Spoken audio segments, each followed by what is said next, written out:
Hey, so it's a Taurus G3. Is it any good? Yes, surprisingly so. Okay, really quick for the safety Karens. So empty, no magazine. All my magazines here are empty. And the chamber is also clear. So we're good. Um, Interesting thing about this gun. Why did I get it? Well, it was for sale at a local DMB for $250. Now, that price, I think you can find them around town for that price. I see them typically for around $299. $250 was an excellent deal. The Taurus site says MSRP $350 or $360 if we take a look. Yeah, $359 MSRP for the Taurus G3. This is, of course, the 17 round version. So I saw it there, and $250 for a new gun. Why not? Actually, I wanted kind of a bare bones 9mm because in my previous video I talked about the SIG P320X Compact RXP, which had the red dot on it, and I wanted more of a bare bones training gun so I could just learn technique and ignore the red dot, not rely on it so much. But this one, I did put some night sights on. This gun will accept your standard Glock 19, 17, 26, any of the double stack 9mm variants sights. So I had some night sights put on there. The standard ones I think they're blacked out rears with just a white dot in front, pretty standard. But it has some quirks. It has some interesting positives and a few negatives as well. So first of all, let's talk about the positives right out of the box. This is a perfectly decent, respectable Glock 19 clone, basically, like as many of these polymer guns are. Out of the box, you get a 17 round magazine it's got a little cuff with an extension there, and you get a 17 rounder and a 15 rounder right in the box. You don't get a nice case like the Glocks or SIGs. You get basically a cardboard box that they got to cut cost somewhere. But so that's got a bit of an extension on it.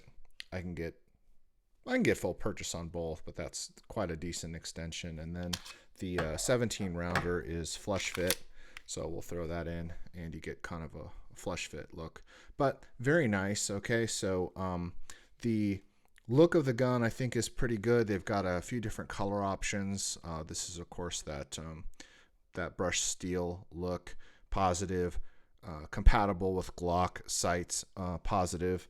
The texture is a little bit on the scratchy side. If you're not wearing a tank top or undergarment in your IWB, you might not like how scratchy this is, but it does give you a very good purchase on the gun, and the grip texture is 360 degrees around, and it does have a safety. So there's your safety. Not ambidextrous. Now I'm getting into negatives, but the magazine catch is reversible, but it's kind of a chintzy little button. It's not as generous as you see on Glocks and SIGs, but that is reversible, as you can see. But the safety is not ambi, and the slide release is not reversible. So left-handers are not going to have as good a time with this gun. I do like the ergos of it, these little dimples it has for placement, so you can place your resting finger on the dimple. And actually on the other side, you've got this groove and a dimple there. And what I learned to do is place my dominant thumb on the joint of my other thumb to create a space so I'm not resting my supporting hand against the slide release, which is what causes the slide to not lock back when you're empty. It's actually a user error I wasn't aware of. So by creating a little pocket or a little space there, let me see if I can show you. By doing this, instead of resting your hand against it, that causes your hand to press against the slide release and it won't lock back. So you create a little space, but the little dimples here really make it nice. So I'm resting my left thumb in the dimple here and my ready finger on this one. Just a nice little addition, and it feels really nice in the hand. How does it shoot? It shoots great. It shoots surprisingly well. Very flat, very predictable placement. Nice recoil management. It's not quite as smooth as a Glock 19, comparably speaking. I know some of you are like, why are you comparing these guns? Well, it's kind of similar in terms of the size. size and the capacity, your standard 15 round capacity, double stack 9. It pretty much is a Glock 19 clone. Doesn't shoot quite as well, but pretty close, pretty good. One negative is, just kind of the non-ambi. The non-ambi safety. I really like this feature, which is very good, which is an auto reset dry fire trigger. So if you're using this with a snap cap, and this is a great gun for me to use with my Mantis X system, not paid by them, but instead of having to rack the slide to reset, you can just pull and reset that trigger to the heart's content. Now, I don't want to dry fire it too much without the snap cap in there. It's probably not too good for the gun, but that's really neat. That's a neat feature, and it's designed for beginners to help you practice. You get your rail out of the box. Now, when I bought this gun, as I said, you have to take the price into consideration, because we can go into better or worse all day long, but what does it cost you? $250. Wow. It's a lot of gun for $250. I haven't put hundreds of rounds through it. I put 100 rounds through it. It's first day at the range break-in. No problems. No double feeds. No failure to ejects. No nothing. It was perfectly consistent. Ate up ammunition. No problem. I think I was putting blazer brass through it. Perfectly fine.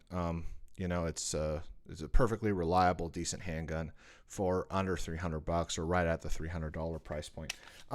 Few things with this, like this 17 rounder, there's a little sleeve on the bottom of that takes up the space. Nothing will happen if it falls out, but it does get loose. Like I noticed when I took it out, this little sleeve here, all that does is kind of take up the space for your grip. It'll still stop where it needs to stop, but that's kind of annoying. That what I would do is I would fire it, I would kind of loosen it a little bit, and I would find the cuff, dangling up here. That's that's about it. The little guide rod is plastic. It's not the highest end gun in the world, but trigger could be better. I mean, what do you expect? So I can demo that for you.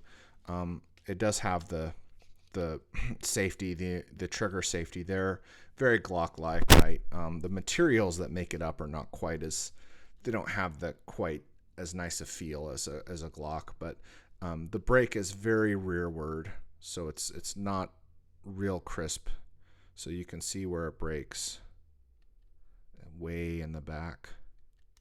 There it is. Okay, so very rearward brake and uptake. Okay, so there we go. So there it is, and it's very squishy, lot of slack, squishy, spongy trigger.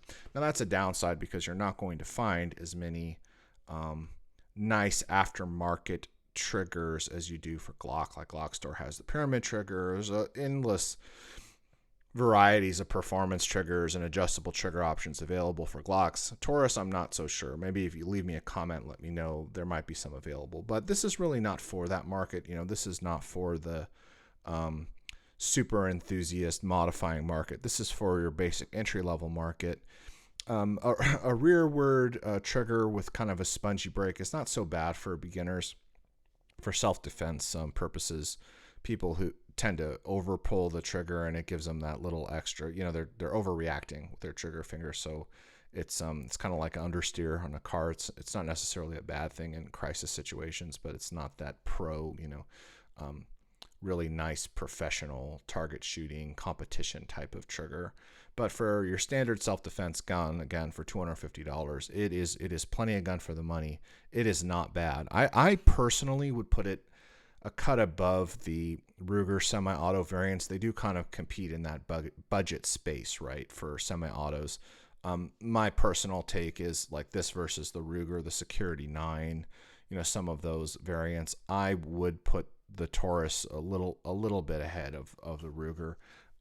Brazilian company, but this is made in the USA at the Bainbridge, Georgia plant. So this is a made in the USA firearm.